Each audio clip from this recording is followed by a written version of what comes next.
নমস্কাৰ বন্ধুসকল।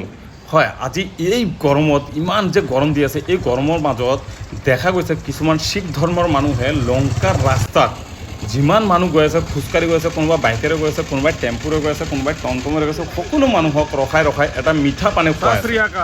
হয়, সিহঁতৰ পৰা আমি দেখিব পাৰোঁ যে ভূপেন দাই এটা গান গাইছিলে, মানুহে মানুহৰ বাবে।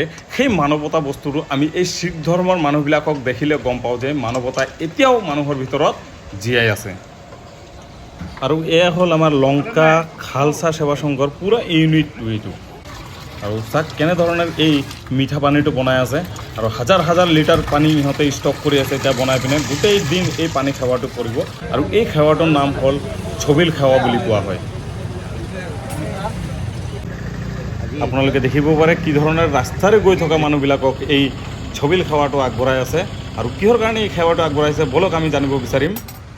বৰ্তমান সময় আমাৰ লগত আছে আমাৰ খালসা সেৱা সংঘৰ চিফ এডভাইজাৰ আমাৰ দলজিৎ সিং চাণ্ডু। তো আমি জানিব বিচাৰিম মানে এইটো যে ছবিল সেৱাটো এইটো কেতিয়াৰ পৰা ষ্টাৰ্ট হৈছে আৰু কিমান দিন থাকে মানে এইটো আমাৰ যোৱাকালিৰ পৰা আমি আৰম্ভ কৰিছোঁ খালসা সেৱা সংঘৰ সৌজন্যত। আৰু লংকা গুৰুদ্বাৰা শ্ৰী গুৰু শিখ সভাৰ অহাকালিলৈ এটি আখণ্ড পাঠেৰে 3 দিনীয়া আখণ্ড পাঠেৰে আমাৰ এই গুৰু অৰ্জুন দেৱজীৰ চাহিদী গুৰুপক্ষী পালন কৰা হৈছে আৰু অহাকালি অন্ত পৰিব। আৰু আমাৰ ছবিলৰ সেৱা আমি 2 দিনীয়া কৰিছিলোঁ, যোৱাকালি হৈ গ'ল আৰু আজি আমাৰ অন্তিমটো দিন।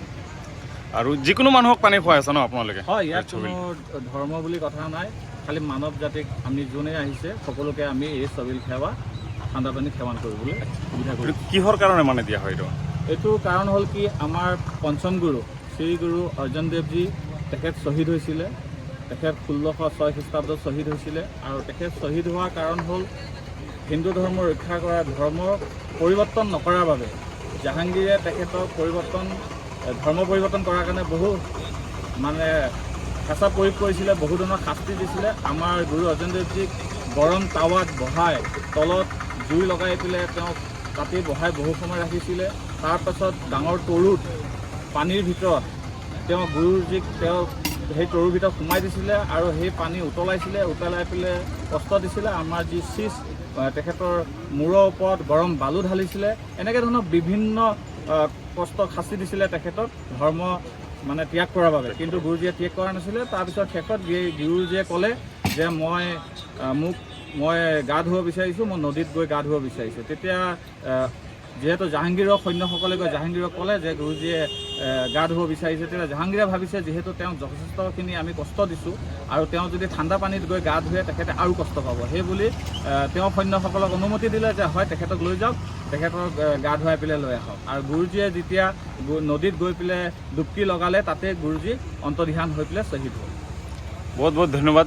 ইমানখিনি যথেষ্ট মানে আমি এই বস্তুবোৰ জনা নাছিলোঁ আগতে, ভালেখিনি বস্তু আপোনাৰ পৰা জানিব পাৰিছোঁ।